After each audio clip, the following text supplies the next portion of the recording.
University's Environmental Society. Our student society, in collaboration with our student coordinator, Elise Rogers, and School of the Environment faculty, Dr. Tony Charles and Dr. Kathy Conrad, have worked to bring together this webinar series, which aims to highlight community-led approaches to sustainable resource management in Canada. This series has been made possible due to the St. Mary's Academic Initiative Fund for Sustainability. We would like to begin by acknowledging that we are in Mi'kma'ki, the ancestral and unceded territory of the Mi'kmaq people. Now, I'm very pleased to introduce our two speakers, Jennifer Gunter and Erik Leslie, who will discuss the concept of community forests, how they can help communities manage forest resources more sustainably, as well as adapt to climate change.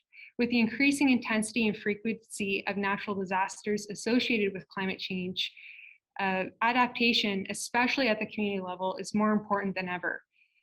On that note, we'd also just express that our hearts go out to everyone in BC that's being affected by such devastating weather events right now.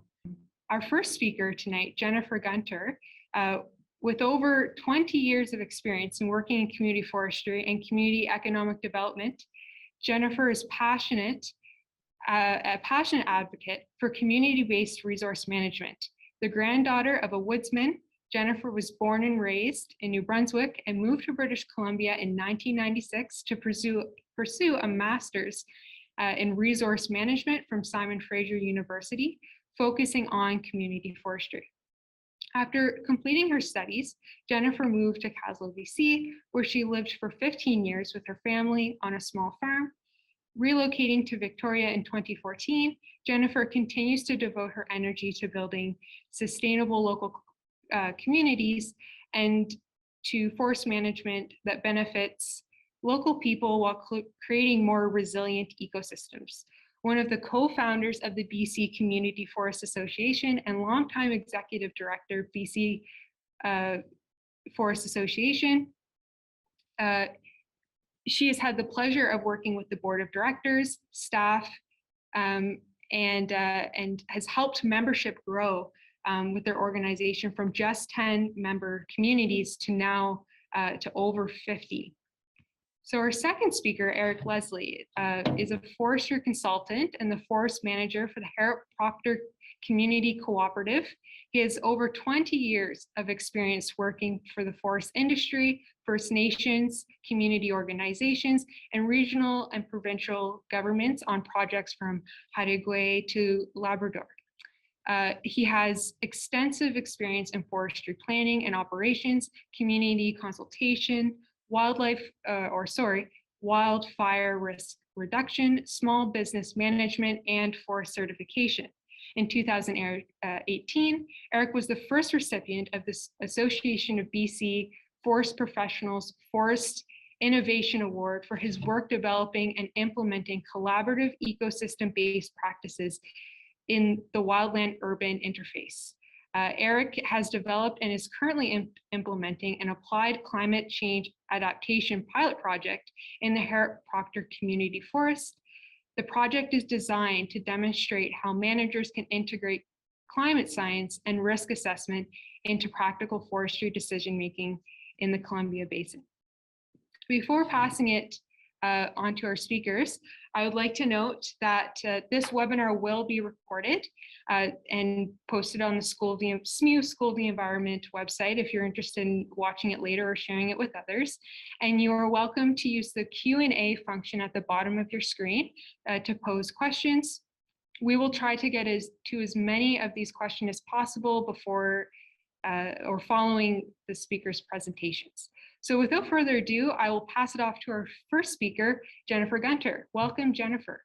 Thank you, Emily. Thank you so much. And thanks so much for the St. Mary's University Environmental Society. It's a real thrill, frankly, to be speaking with you all across the country from out here in British Columbia. I'm going to endeavor to share my screen, see if this works. And Erik, maybe you can give me a thumbs up or down if that seemed to work. That's good. Okay, great. So I'm coming to you from Victoria, which is the unceded Coast Salish territory of the Lekwungen and Wasanich Nation peoples. As was mentioned in the introduction, I was born and raised in Fredericton, New Brunswick, and I'm just so happy to be connecting with you from this side of the country. So this webinar series is about exploring models of sustainable natural resource management. And one approach to advancing sustainability is to reconnect people and the land through community-based forest management. And this has been the motivation of the community forestry movement worldwide, I would say, for many decades.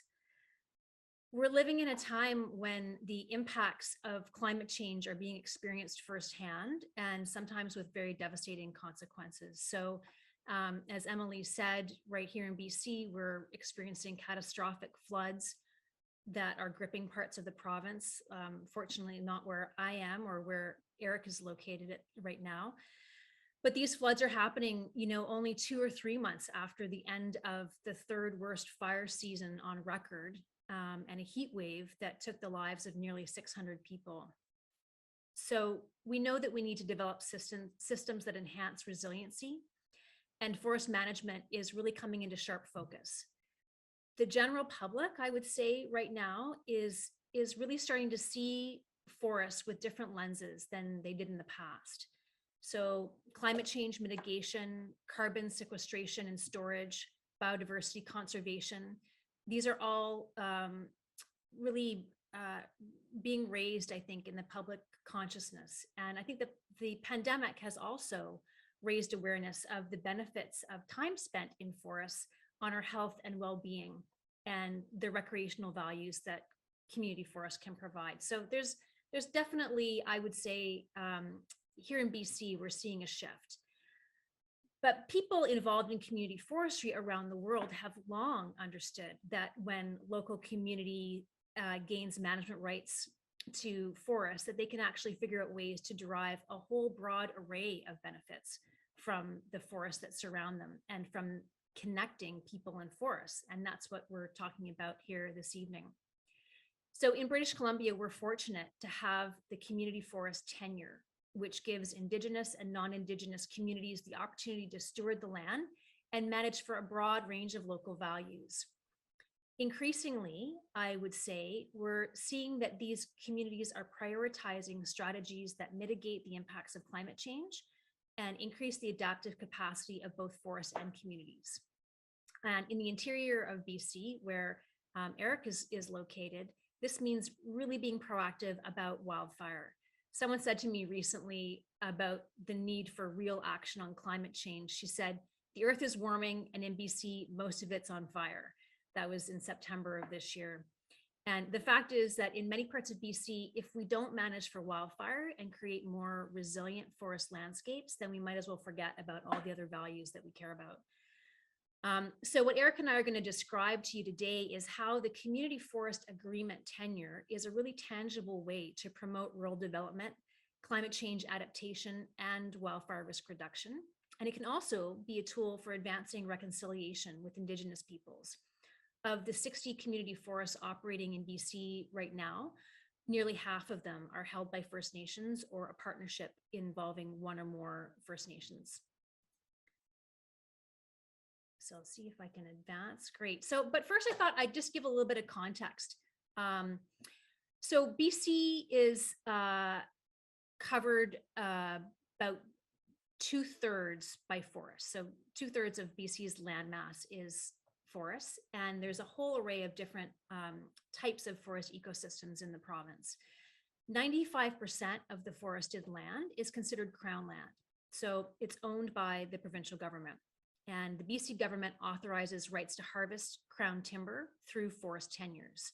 Of course, as you know, our understanding of land ownership is changing very rapidly as Canada and our provinces and our citizens recognize rights and title of Indigenous peoples. So that's having very broad and deep impacts on all resource management and notably on forest management. In 2019, BC passed legislation to align all of its laws with the UN Declaration on the Rights of Indigenous Peoples, which means that in this province, we're moving to joint decision-making and consent-based decision-making. Now, this is a process that is going to take some time. I think many would feel that it's taking too long, but it doesn't happen overnight. And so I guess I just wanted to kind of bring back to the fact that for now, or up until now, and in the near term, it's the provincial government that issues forest tenures. So has the authority to issue community forest agreements. In BC, most of the Crown timber harvesting rights are held by a few large forest companies and also by the province's own timber sales program. About 42% of BC's allowable annual cut, or AUC, is held by 5 companies. So we're a little bit more diversified than you are in the Maritimes, but consolidation is still definitely a real thing. Community forest agreements account for approximately 3% of the total provincial timber harvest. But for communities that are lucky enough to have a community forest license, it can really be a game changer. I think it's important to also understand the context of community forestry. In my view, it's really developed in response to a number of factors or trends that have been developing in BC over the last number of decades. In the early 20th century, forestry was the mainstay of most of BC's rural communities, and really throughout most of that century it was.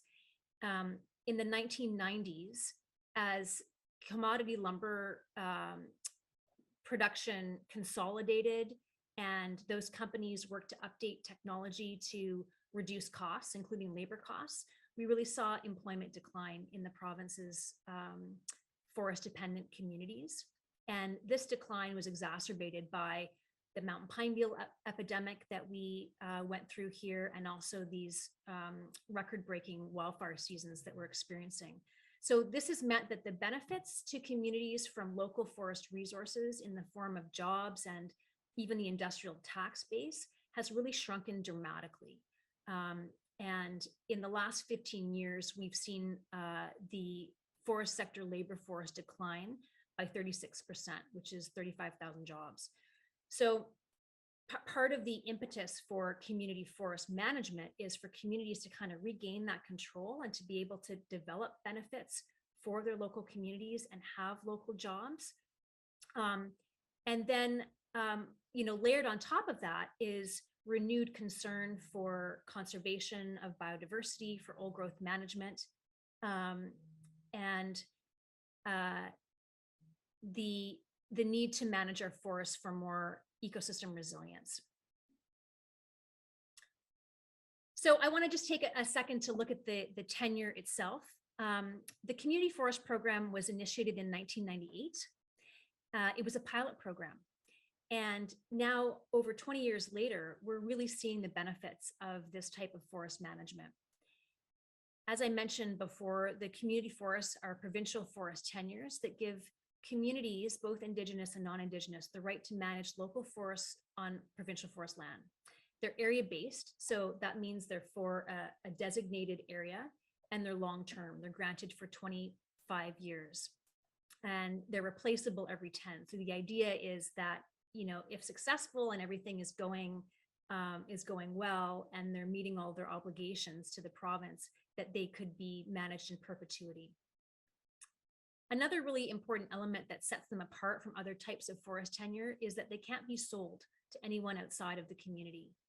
And these attributes are really important because they create strong incentives for long-term thinking and sustainability. And we're going to see that demonstrated by what Erik describes in the Harrop-Proctor Community Forest.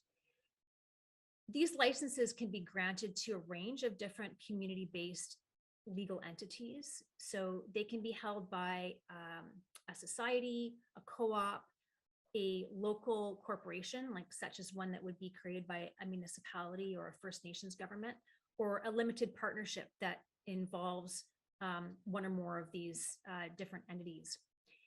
Currently, because of the number of partnerships that are involved in community forests, there are over 100 individual communities that are part of the program.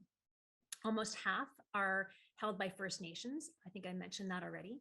And they all have a mandate to manage according to the principles that are set out by their own communities. And they also must incorporate economic, social, cultural, and environmental values. They also have to operate a successful forest management business. So it can't be set up as parks. They really have to be managed as businesses that are profitable for their communities. And this mandate is spelled out in the province's 8 goals for the community forest program. And I'll share those goals with you in a moment. One thing that I want to point out that I think is important to understand is that, the challenge to increasing the number and size of community forests since the pilot program was initiated really has been the fact that forest tenure in the province and forest harvesting rights have been fully allocated. So in order to create a new tenure like a community forest, you have to take away from somebody else. And in 2003, that's exactly what happened. The provincial government did a really big take back of tenure and compensated licenses. They actually took back 20% of the volume and redistributed that. And the community forest program was among the beneficiaries of that redistribution. And so it was that time, like in the mid 2000s, that we really saw a big growth in the community forest program. And since that time, it's been growing incrementally. As it gains more and more support, governments find ways to make that AAC available. So we now have 60 community forests in the province. And this map, if you're interested, can be downloaded from our association's website. There's a higher resolution version of it that you can have a look at there if you're interested.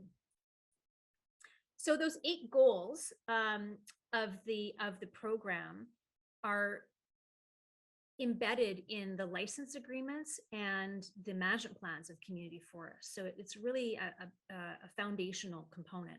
So goals include providing long-term benefits for a range of community objectives, diversifying benefits, creating social and economic benefits to BCN communities, promoting environmental stewardship, community involvement, stronger relationships between Indigenous and non-Indigenous communities, promoting innovation and forest worker safety.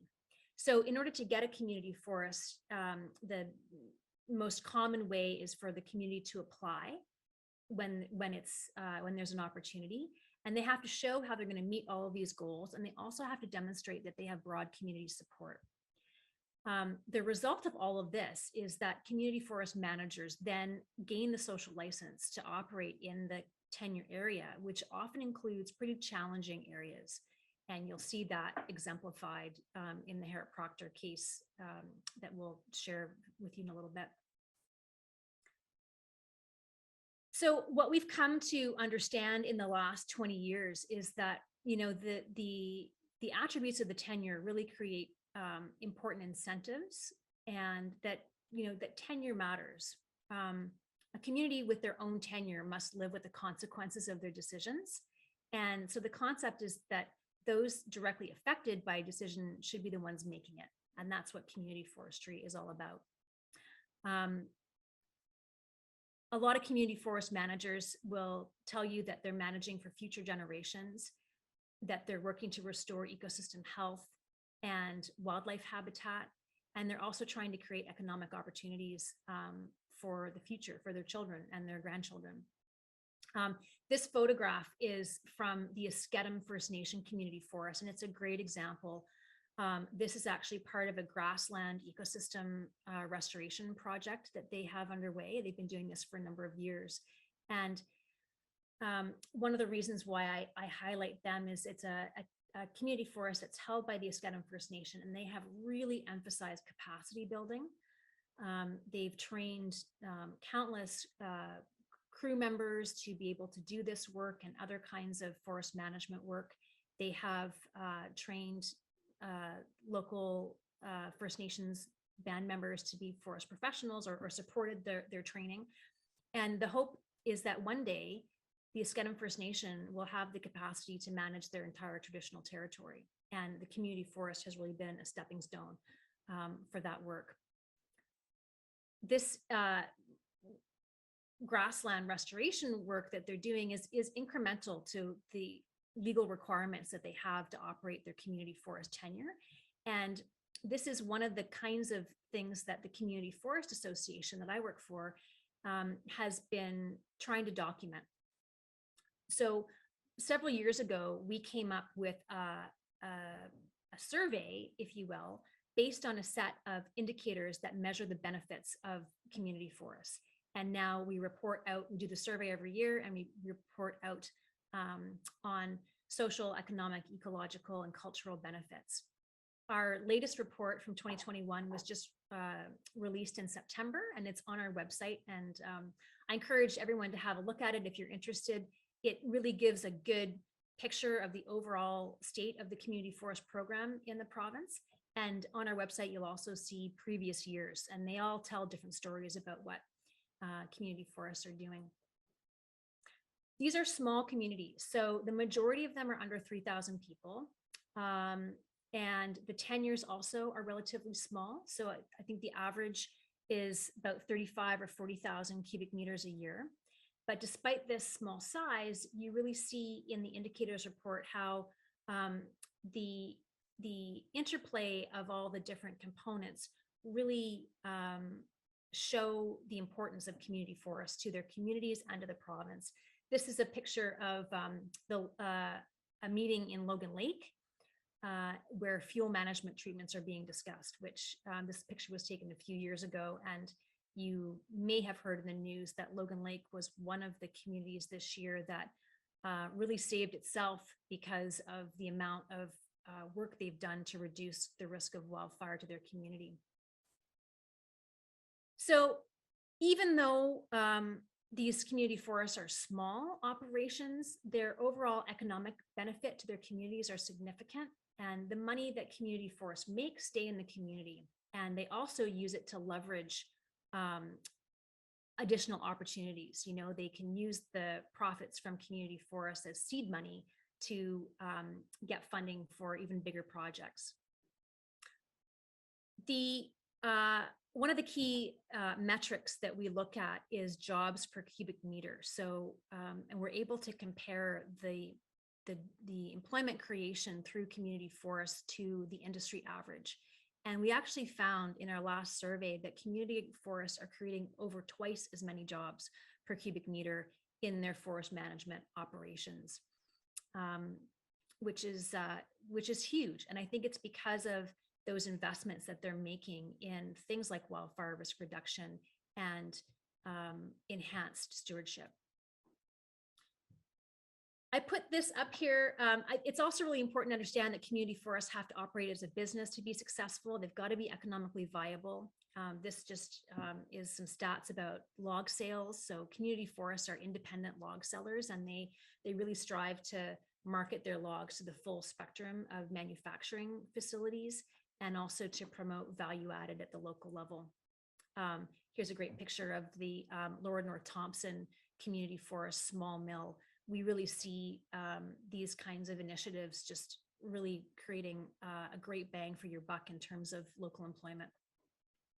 There are a lot of social benefits.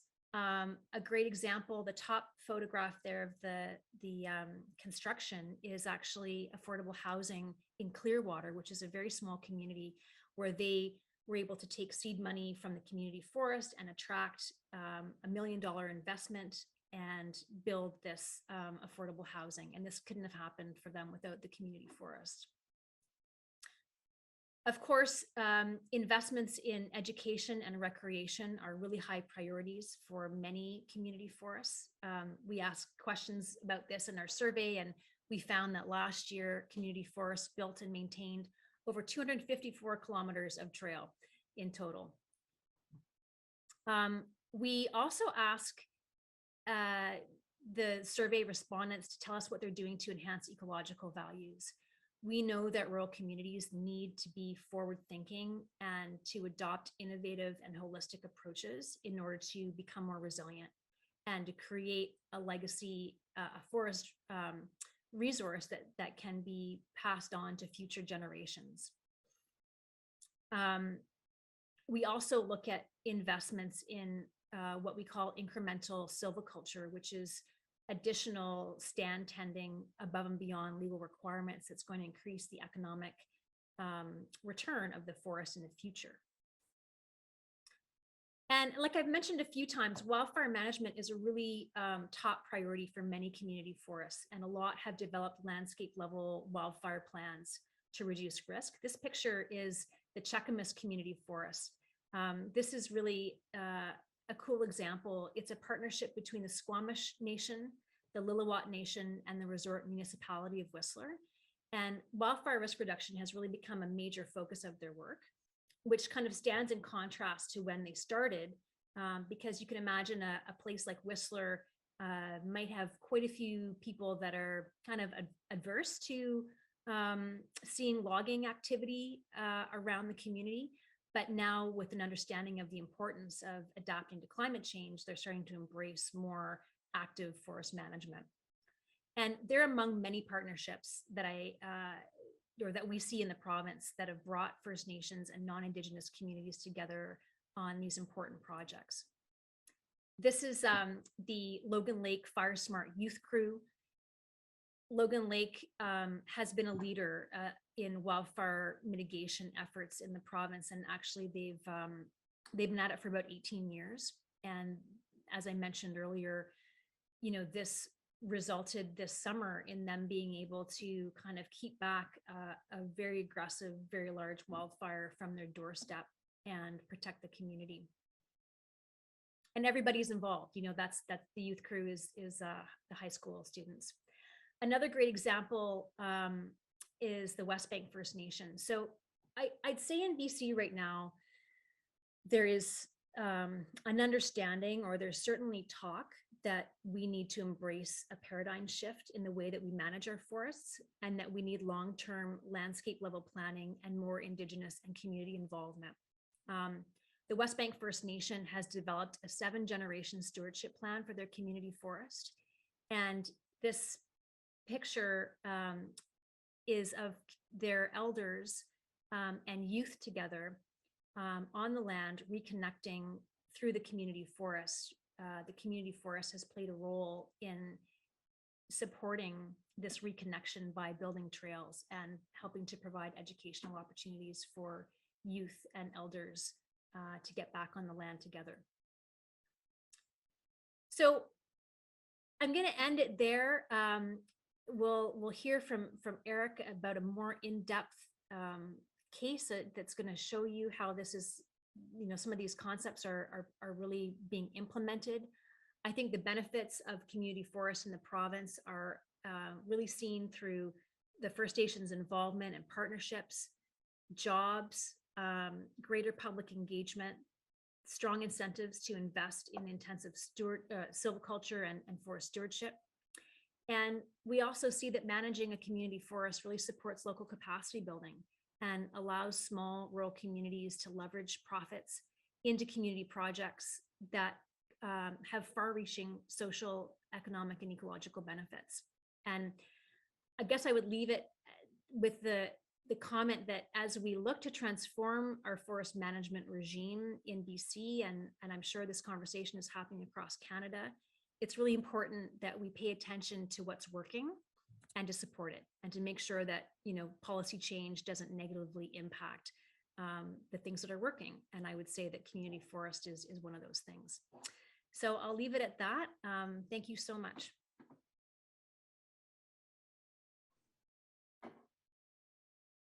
Trying to stop sharing my screen. Hi, everybody. I think I'm supposed to just jump right in and do my presentation. Correct me if I'm Erik, wrong. I should have introduced you. Over to you, Erik. No. Hi. Thanks, Jen. Yeah, I'm Erik Leslie. I'm a forester. I live in Nelson, BC, and I work for the small communities of Harrop-Proctor on Kootenay Lake. I am coming from the traditional territories of the Sinixt, the Ktunaxa, and the Syilx peoples in the BC Kootenays. And I'm just going to talk a bit about one of the 50 plus 60 community forests that Jen mentioned exist in BC. And I'll just tell you a bit of a story, show you a bunch of photos, and then hopefully you'll have some questions. So I'm just going to share my screen like that.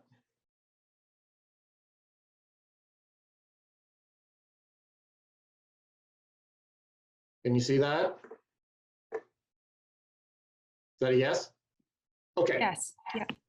Super. Okay, so I'm going to talk about community-based forestry example in Harrop-Proctor and a bit about our climate change adaptation project. And I'll just also say, so yeah, I live here by this little pink blob here, which is on Kootenay Lake. As an aside of interest, my brother and his family live in Halifax, and my mom lives in Lunenburg. Yeah, so I've been living in Nelson 20 years, and I've been working for the Harrop-Proctor Community Forest for most of those years, actually about 17 years. So here we are in the BC interior, southern interior, just north of Idaho, between the Okanagan and the Rocky Mountains. I'm just zooming in a bit here. This is just Google Earth. The pink outline is the border of our tenure. It's a number of watersheds that flow into Kootenay Lake, and just to the north of the community forest is where the residents of Harrop-Proctor live, and you can see Nelson down in the bottom left corner. So 11,300 hectares. Maybe you folks might be more into acres. I don't know. That's probably about 26,000 acres, something like that. The forests are all roughly, almost all 100-year-old fire origin forests. There were huge fires here. Turn of the last century when the mining era was happening, the railroads and settlement, and First Nations were displaced several decades before that, and the traditional burning practices had not continued. So that's highly relevant socially and ecologically, because we've had a lot of fire exclusion from a land base that naturally, from a landscape that naturally had fire on it. For millennia, including First Nations fire and lightning fire. There are about 600 people in Harrop-Proctor. There's actually 3 villages. There's Harrop, there's Proctor, and the Sunshine Bay. In total is 600 residents, and we're accessed by a small ferry that goes across the west arm of Kootenay Lake. A little bit of context. So back in the late 80s, early 90s into the mid 90s, there was the so-called War in the Woods in BC. That was the era of the Clayoquot Sound protests, for example. And here are some photos from our very own protests in Harrop-Proctor a couple years before Clayoquot Sound. And what was going on was, at that point, industrial forestry was very much straight ahead industrial forestry, and a lot of the residents who drink right out of the creeks, which is all the residents around here, were not, a lot of people were not very happy about major logging outfits in their watersheds and clear-cut logging where they didn't have any control. That's the context. So there were about 70 people, I think, arrested on this day when these photos were taken. That's a lot of people in a community of 600. And that's the background to the community forest. I'm gonna have to tell the story very quickly and jump right into the fact that after many years of protests and advocacy, coinciding with the community forestry pilot program that Jennifer mentioned, Harrop-Proctor was one of the first batch of 5 or 6 communities in BC who were awarded a community forest. That was really an experiment. And we're still here 21 years later, which is a testament to the power of the community and to our ability to evolve with the times. There's over 200 members of our community forest. We're a cooperative, so we're owned by the membership, and the membership are the residents and the drinking water licensees. So we practice ecosystem-based forestry. We manage for local employment, and since we started with community wildfire protection as being a huge issue, because we had a major wildfire in 2003, and then another one in 2017. And climate change adaptation has also been a big focus for over the last 10 years. Those are our main objectives. Just a few photos of some of our forestry operations. We do conduct operations on about a third of the land base in total. Partial cutting mostly, and you'll see a lot of photos. I always put this one in so people don't think that it's all easy. You know, it's hard work in the bush, and we really appreciate the work of the truckers and the loggers and the sawmill workers and all that. Like I'm sitting in my comfy home right now, but the work is hard and the issues are real. This is a map of our reserve areas and our operating areas in the community forest. To the north is the community on the edge of the community forest, and to the south is the headwaters of all of the creeks. The point being that a lot of our areas are steep. There's caribou habitat in there, steep, unstable slopes, riparian areas, headwaters areas, old growth. All of those sensitive areas are reserved, they're protected. But we do operate, like I said earlier, on about a third of the land base. We also have inside our forestry operation, we have a small sawmill in Harrop. Mills about 500,000 board feet a year, which is not very many board feet. It's about a logging truck per week, one logging truck of logs per week. We focus on high value products, and we sell into the local market, FSC certified custom cuts and decking and siding and paneling and such. That's just a few pictures of our log yard and our band sawmill. We have wood miser band sawmill and our log storage shed. 2017. So that's just a brief intro to the community forest and the community. What were all these people doing packing the Proctor Hall in 2017? Well, this is what was happening. This was a few weeks earlier, actually. This is when a wildfire started from lightning in the community forest. This was now the second wildfire that we'd had in 20 years. The community ended up going on evacuation alert again, which meant they had to be ready to leave their houses on 1 hour's notice, take the ferry across, leave their animals behind if they hadn't already evacuated it. Very real stuff. I worked on that fire for about 6 weeks. This is one of the briefing sessions before getting to work early in the morning. I won't talk more about that other than to say it's a very intense experience being on a wildfire when it's threatening the community. End result, about 3,000 hectares, or what's that, 7,000 acres or so burned in 2017. And that was in addition to what burned in 2013. The green in the middle there is Harrop Creek, which is a drinking watershed for about 100 people. There's a couple of geotechnical, hydrological experts looking at our burn. That was actually September. I think that was my birthday. We went out, hiked up into Mill Lake, and the fire was still burning, but it had already snowed. I remember that day quite well. And we were just checking to see how badly impacted the soils were. So fire, that sort of leads us into climate change adaptation. We've been working on a project for a number of years, analyzing the risks of a changing climate to homes and water and biodiversity and timber, all four values. And we're developing specific strategies for our community forest that are meant to be practical tools for us to use and to share with other community forests and other folks working on the land base. That's a pilot study of how a land base might be managed through the lens of a changing climate. You know, the climate has already changed. This is a somewhat, well, this is a slide about water flows. It's just a creek near the community forest, just showing on the left side that April flows, so earlier spring melt flows are up 73%. This ends 10 years ago, this graph, so it's probably up quite a bit more since then. And the late summer flows are down 42%. We're already dealing with warmer, drier summers and earlier snow melt with huge implications for fire and drought.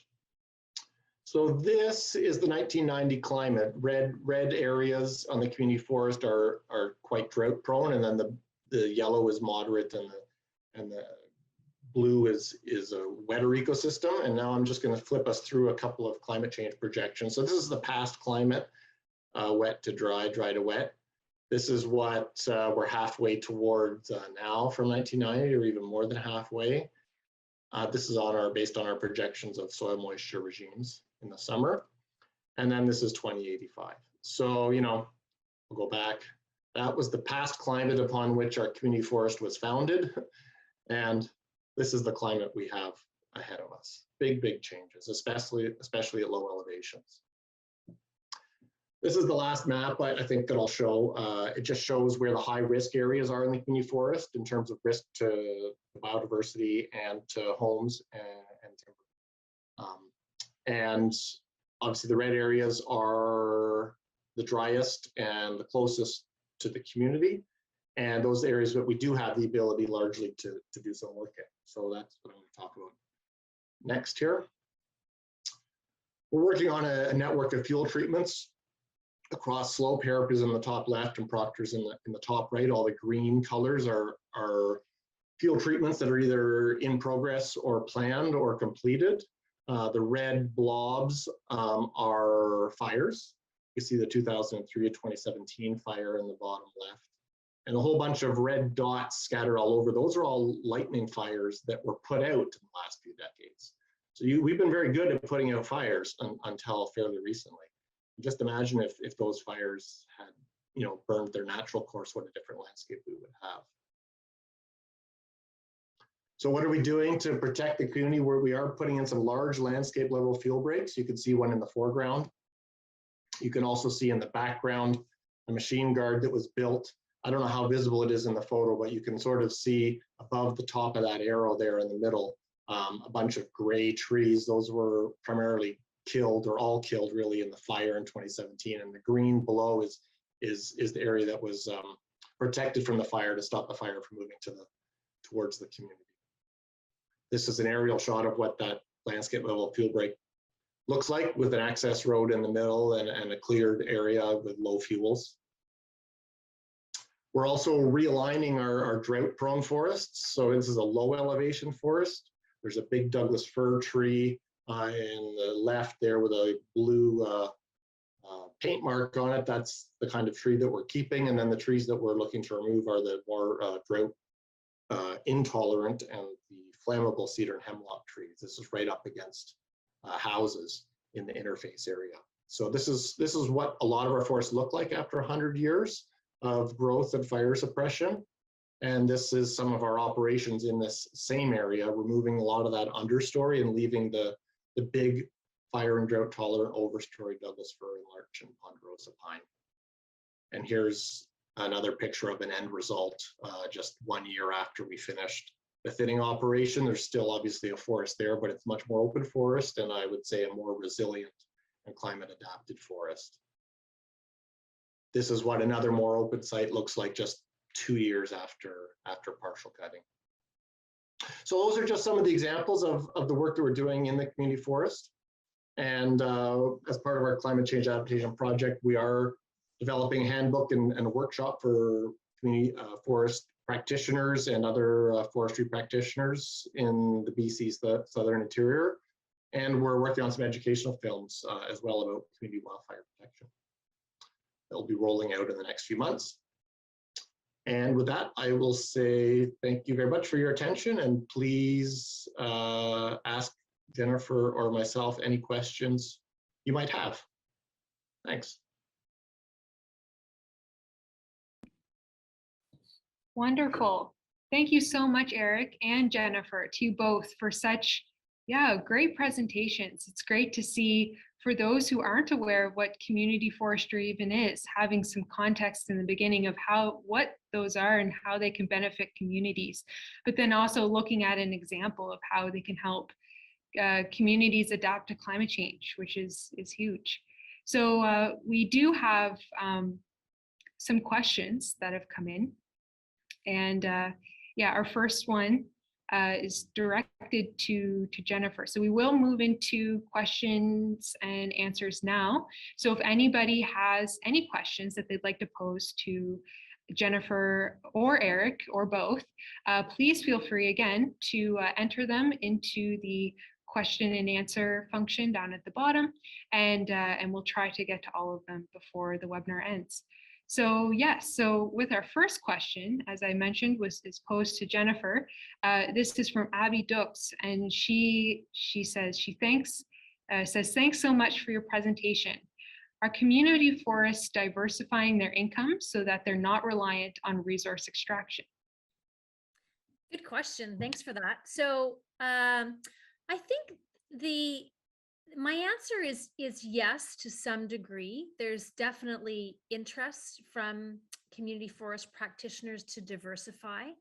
I think the example even of the mill, while you see it's still a timber product that Harrop-Proctor has set up, it does give them a revenue stream that really also helps them do more with less, if you will.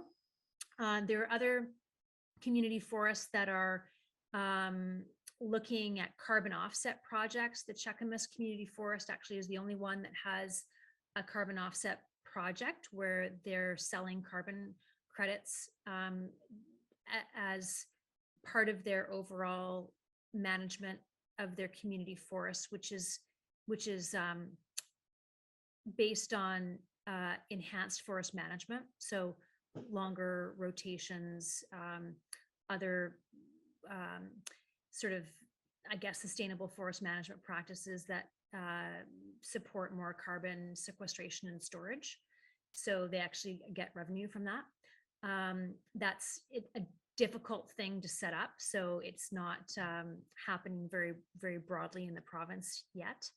And another area that is interesting that may not be what you're thinking about in terms of diversification, but it's actually this idea that community forests are building capacity in their people, and they're now able to hire out crews that have developed skills. So for example, that Skedam First Nation community forest, they actually generate revenue by hiring out wildfire fighting crews and also crews that do silviculture work, for example, to promote ungulate winter range, which is sort of a specialized kind of skill. So there is some of that going on, but I think Erik would agree that still the tenure is really oriented towards timber, that timber is really the only thing that community forests have the exclusive right to manage for.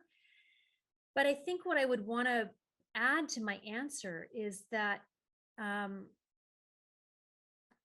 of the paradigm shift that needs to happen is one to where we look at forests and we manage them for ecosystem health and resilience. And as you saw in Erik's presentation, that really means in a lot of cases kind of a combination of restoration, because we've been suppressing fire for 100 years and we've been managing our forests in a certain way that have made them maladapted to fire and also to climate change.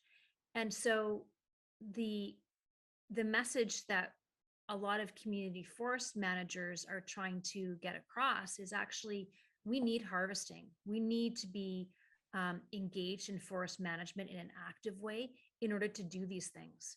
So, maybe I can turn it over to Erik to help answer this question, but when I first heard about the Harrop-Proctor Climate Change Adaptation Project and saw those maps, I remembered that in the early days, a lot of those community members really wanted it to be a park. They wanted their watershed behind their community to be a park. And now with what we've seen with respect to mountain pine beetle and now wildfire, I would say actually they're lucky that it's not a park, because they have someone or they have the community forest and they have a manager like Erik that can make these plans that are actually going to make that forest healthier and the community more safe and resilient, and are also able to generate, some local jobs and revenue to the community. Eric, do you want to say anything to that? Yeah, a couple things. It's a really good question. Our community forest, when it started up, always intended to be a diversified business with not just a sawmill, but also a botanicals, non-timber forest products business, as well as potential recreation business. It turned out that the non-timber forest products business wasn't really viable as a business, and the recreation part hasn't really developed yet as our business. But what I would suggest is that managing the timber is often a means to an end, and that end includes economic diversification as well as community wildfire protection. So community forests, while they're running, let's say, a business where the revenue line is logs and lumber, there are others in the community who now have the opportunity to run a recreation tenure in there because we've created some trails and some access and that sort of thing. Or we've provided wood to woodworkers. So we've got quite a strong timber framing and woodworking community around it that get lumber from us.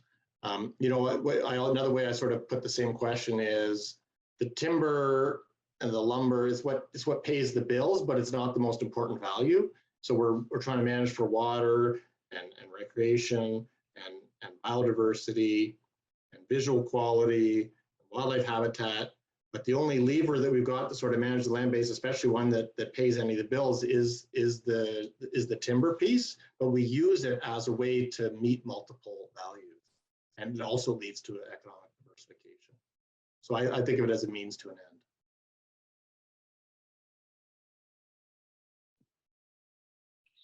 Great, thank you. So we do have some more questions. Our next question is a two-parter, and but they're somewhat similar. So they're both regarding wildlife and biodiversity and how this climate change adaptation project will affect, I guess, native wildlife and biodiversity. So I'll pose the first question, which is, what are some, and maybe Eric, you can answer this first, what are some of the more fire and drought tolerant tree species? And by choosing to keep these specific species, does this impact the landscape and wildlife in that area? Sure, okay, that's a great question.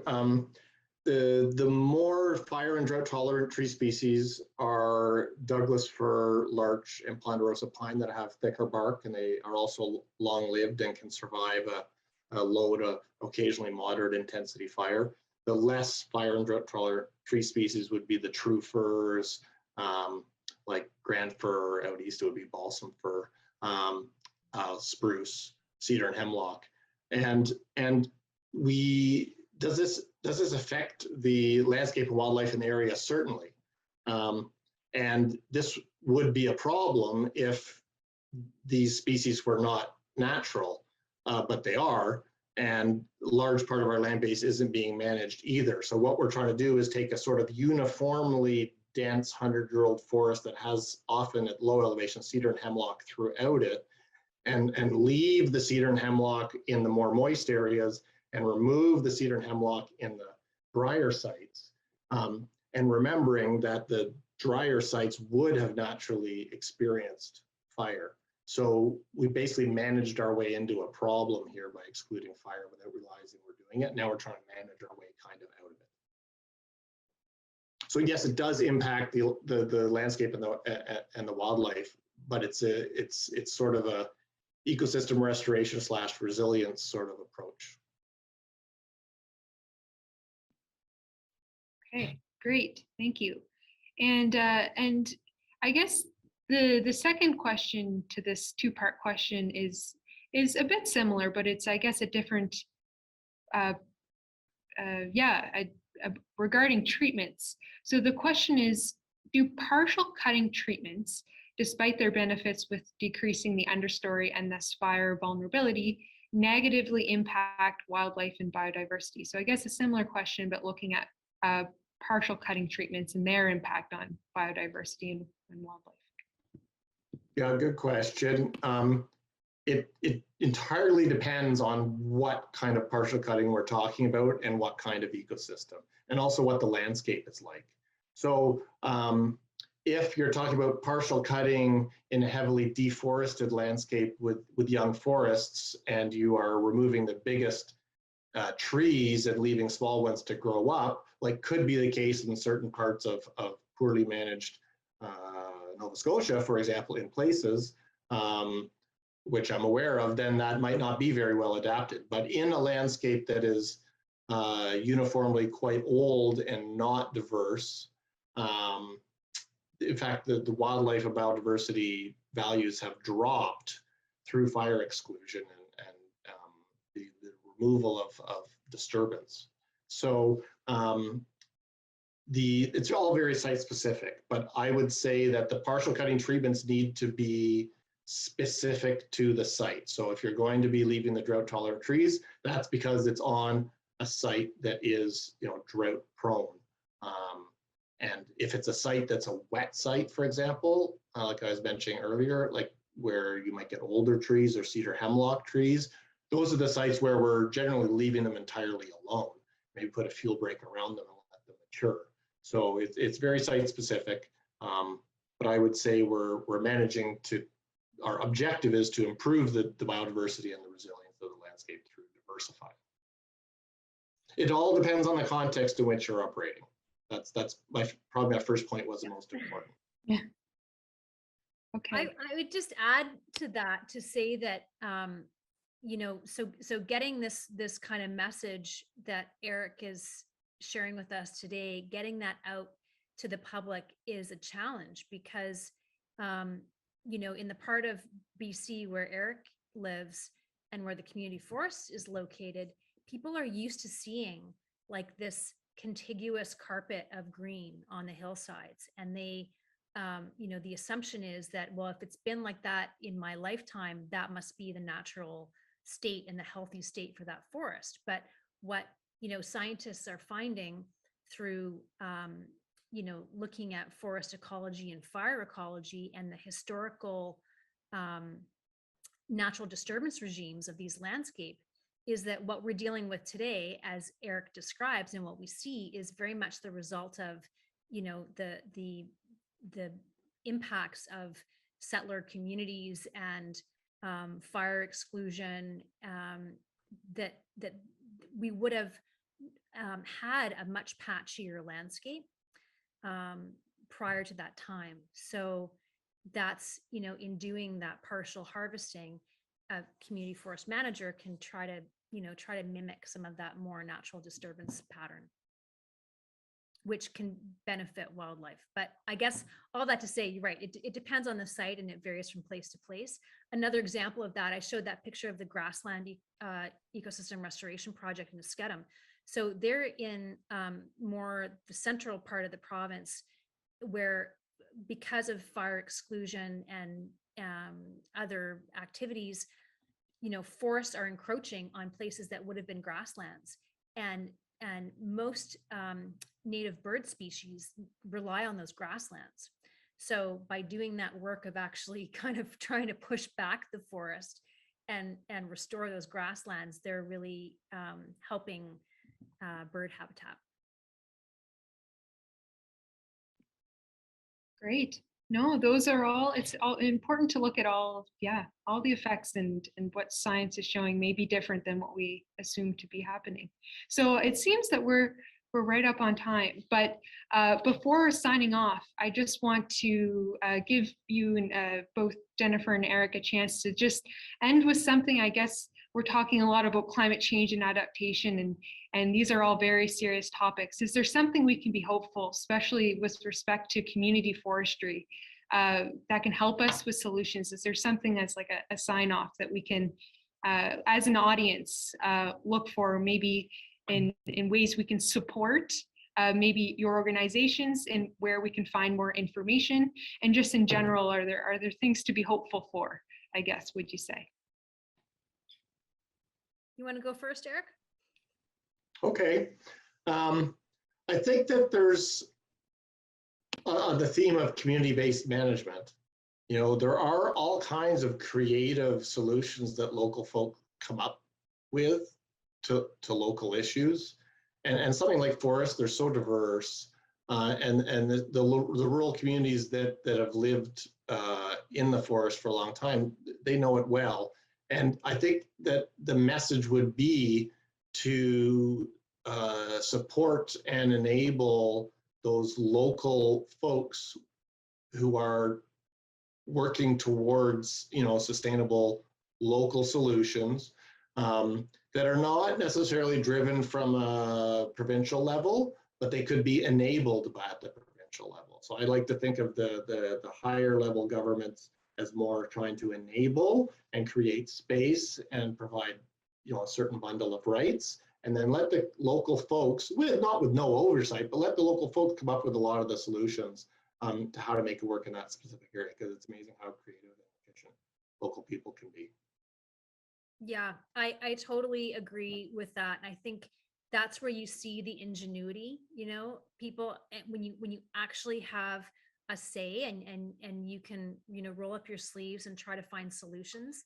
That's where you see those creative things happening, and, you know, sort of solutions get multiplied in that context. And what I'm seeing in British Columbia anyhow is that so many of the challenges that we face, whether it's climate change adaptation, or, you know, community economic development, or you know, reconciliation with Indigenous peoples, it's at the local level that those things can actually get figured out. And so that's, you know, that's certainly what the BC Community Forest Association, that's what we see, and that's what we promote. Well said. Yes, indeed. Yeah. Well, thank you both so much, Eric and Jennifer, for speaking with us this evening for our first webinar. It was great to hear both of your insights and things to think about. And thank you to everyone in the audience who watched via Zoom and live. We also have a nice live audience on campus here at St. Mary's as well. So thank you all for tuning in today, however you did. And we hope that this webinar helped you gain an understanding of what community forestry is and how it can help communities economically, socially, and it's good for ecosystems as well and resiliency.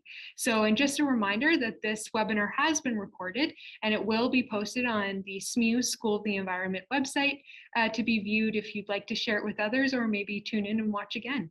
So yeah, again, thank you so much to everyone. And yeah, that concludes our webinar for today. So thank you. Thank you. Thanks for Thank the you. opportunity. Thanks so much. Good night, everybody.